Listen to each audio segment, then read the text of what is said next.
Pemirsa, saya bukan sedang update status atau memainkan sosial media, tapi saya mau buktikan katanya Bang Ngabalin dulu pernah upload foto yang berisi ada naskah, sebuah komitmen naskah, ya, komitmen bukti bersama. otentik. Itu Bilang Leo aja jawab, dia tahu. tapi Anda sampaikan dulu itu apa itu yang Itu naskah kesepakatan antara kubu Bali dan naskah kesepakatan kubu Ancol. Kalau Ancol yang menang, bawalah kami orang-orang yang Munas Bali ini bareng-bareng karena kita mau membesarkan partai. Kalau Bali yang menang dalam berdasarkan keputusan pengadilan, mari kita bareng-bareng sama-sama. Itu sebabnya Rapimnas ini kami lakukan. itu ditandatangani? Ditandatangani oleh Yusuf Kala sebagai saksi dan senior, ditandatangani Abu Rizal Bakri, dan ditandatangani oleh Agung Laksono dengan sekretaris jenderalnya. Siapa saksinya? Yusuf Kala, dan publik tahu. Berita satu datang meliput beritanya. Apa kekuatan hukum dari yang ditandatangani itu? Itu adalah moral. Itu adalah kesepakatan moral sebagai orang beragama, sebagai orang punya peradaban, sebagai orang yang punya budaya. Ya. Jadi kalau bukan begitu, bicara hukum enggak, kalau bicara hukum sudah kelar. Mahkamah itu mencabut surat keputusan Menteri Hukum dan HAM diperintahkan untuk mencabut dan membatalkan SK-nya Ancol. Ini dua orang bersengketa. Kalau Ancol dicabut, terbitkan Bali. Kalau Bali yang digagalkan, sahkan ini Ancol. Clear. Saya minta komentarnya Bang Leo. Bang Leo, silakan. Ya, jadi memang enak sekali kita kalau berbicara moralitas ini, kalau kita langsung melihat dari kacamata kita sendiri. Tadi barusan ada kalimat adinda saya ini, bahwasanya kita patuh hukum.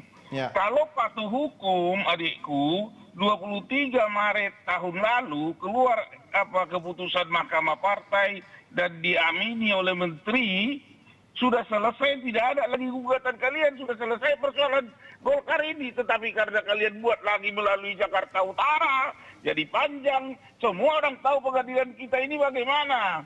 Nah, untuk itu beginilah, saya tidak mau berpanjang lebar lagi. Anda meragukan pengadilan kita? Saya memperpanjang lagi, tunggu Adinda, biar saya dulu, nanti kau bicara. Oke, silakan. Biar sedap permainan itu. Jangan marah ke saya, Bang. Panjang lagi permainan ini. Marilah, silahkan bermunas Adindaku besok, mau 100 kali lagi. Kalau kalian mau munas, kalau nggak diakui pemerintah, tolong dipikirkan lagi. Tetapi kalau ada pertanyaan tadi, adik ART kita, adikku, kuingatkan bahwa adik ART itu ada mahkamah partai. Dan mahkamah partai kita itu belum mati, belum ada penggantinya. Karena persepsi itu namanya, kalian anggap Munas Bali itu sah, tetapi tidak ada SK-nya. Maka dibentuklah kesepakatan kita mahkamah partai itu. Dan mahkamah partai itu sudah menunjuk senior-senior yang sudah punya jasa di partai ini. Adikku, saya ini umur 54. 35 tahun aktivis Partai Golkar. Adinda baru 5-6 tahun di Partai Golkar.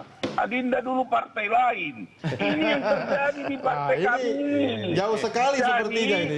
Mohon maaf Adinda, tidak usah kau ajari saya soal perjuangan Partai Golkar.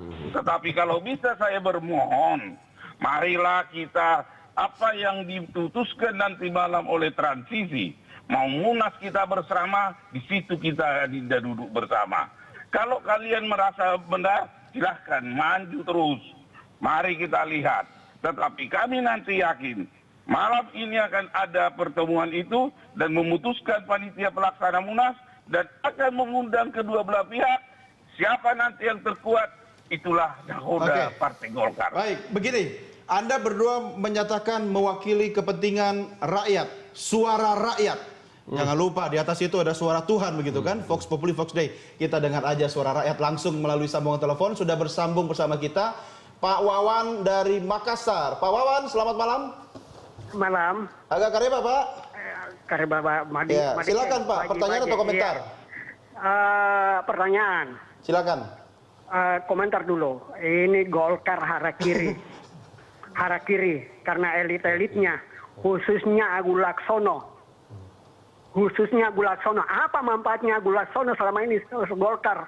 Dia selalu cuma memanfaatkan Golkar. Setiap ada Perdana Menteri dia yang dapat. Kemudian dia semua. Nah ini kualitasnya orang-orang Agung Laksono, Pak Ikrat, Bagus nggak kualitas orang-orang Agung Laksono? Pak Wawan, Misalnya Anda bukan pimpinannya- kader Golkar kan? Ya, bukan. Yakin ya? Oke. Dia berpihak ke Agung Laksono karena dia nggak dapat jabatan di komisi. Oke. Nggak dapat jabatan di komisi. Iya, lainnya juga begitu. Ya, yang ingin Anda kritisi apalagi apa Pak Wawan? Yang orangnya Agung Laksono dari dulu dia ikut Agung Laksono, tukang bawa-bawa tasnya Agung Laksono ini. Kualitasnya sangat tidak bermanfaat bagi Golkar. Golkar hancur hara kiri. Baik. Golkar ini Pak Ikra bisa menjelaskan bagaimana Golkar ini banding partai-partai lain. Dihancuri oleh orang-orang seperti ini. Dan orang-orang Yusuf Kala. Pak Wawan, terima kasih. Anda semangatnya 45, tapi saya pikir ada pertanyaan yang konstruktif begitu. Nggak apa-apa, itu suara rakyat juga. Nggak usah dikomentari. Saya minta pendapat Anda dulu, Prof. Silakan. Ya, jadi begini ya, kalau kita lihat ya, sekarang ini kan saling pindah posisi. Ya. Misalnya Masih ingat nggak terakhir kita Ya, ngobrol betul. sama Bang Yoris Ya, juga? saya masih ingat ya, waktu itu ada Yoris Rawaya di sini, terus di sebelah luar dengan telepon itu si Nurdin Halid ya, Iya, betul. dan mereka saling berkelahi satu sama lain dengan begitu Dahsyat ya, kerasnya. dahsyat. Dan kemudian sekarang Yoris berpindah posisi ya. Tapi kalau kita perhatikan dari kubunya Abu Rizal Bakri juga demikian ya. Iya. Khususnya yang ada di dalam fraksi itu kan, begitu diganti posisi, dia juga berubah posisi juga ya kalau kita perhatikan ya. Maksud saya walaupun masih sama-sama di dalam kubu Abu Rizal Bakri, Ya. tapi pernyataan-pernyataannya udah mulai berbeda. Itu yang saya bilang bahwa kalau ini terus-terusan terjadi ya, tanpa kemudian ada upaya untuk menyelamatkan partai, itu yang saya bilang bahwa Golkar yang akan menjadi korban. Dan kita juga akan lihat ya, bulan Juni ini kan udah mulai pendaftaran calon itu kepala daerah ya. Nah kalau kemudian sampai bulan Juni itu belum ada sesuatu yang resmi dari pemerintah mengenai siapa sebetulnya pengurus Partai Golkar, itu kan sama juga bunuh diri politik. Kita kan selalu mengingat nama Yusuf Kala sebagai solution maker dalam berbagai konflik yang ada di tanah air. Apakah tidak seharusnya JK juga bisa menjadi malaikat pemersatu dan penyelamat di partainya sendiri?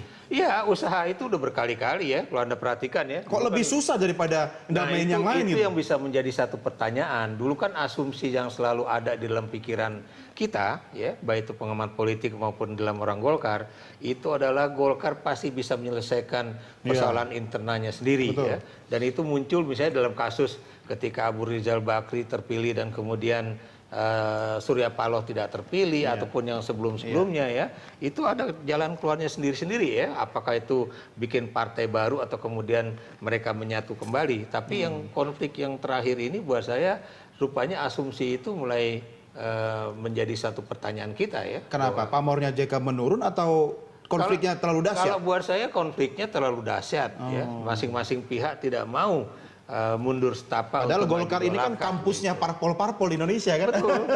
Memang di seluruh dunia mediator itu adalah orang yang netral dan tidak punya kepentingan. Tapi Bang Abalin, yang paling celaka kalau mediatornya punya kepentingan lebih dahsyat dari pengurus partainya. ini statement atau? Statement. Oh, statement ya. Ini tentang JK ya? My statement. Oke. Dan itu hasil studi.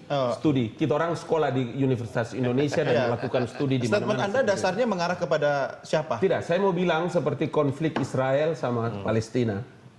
Amerika yang menciptakan kondisi Nggak ini, usah tapi jauh-jauh dia lah Bang. Kita bicara di rumah kita sendiri. Tapi sebelum lebih jauh, ini karena Bang Leo sedang dalam perjalanan, saya ingin minta pendapat akhir dari Bang Leo. Kalau misalnya konflik berkepanjangan, yang rugi pasti bukan cuma Partai Golkar, Bang Leo, tapi juga bangsa Indonesia.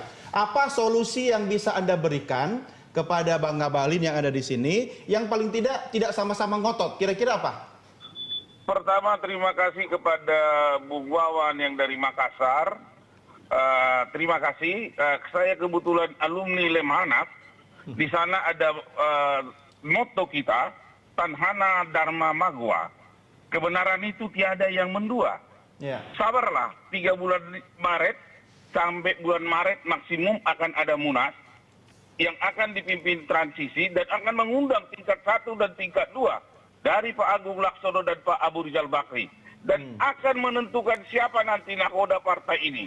Dan saya berharap nanti anak muda, jangan lagi orang-orang tua.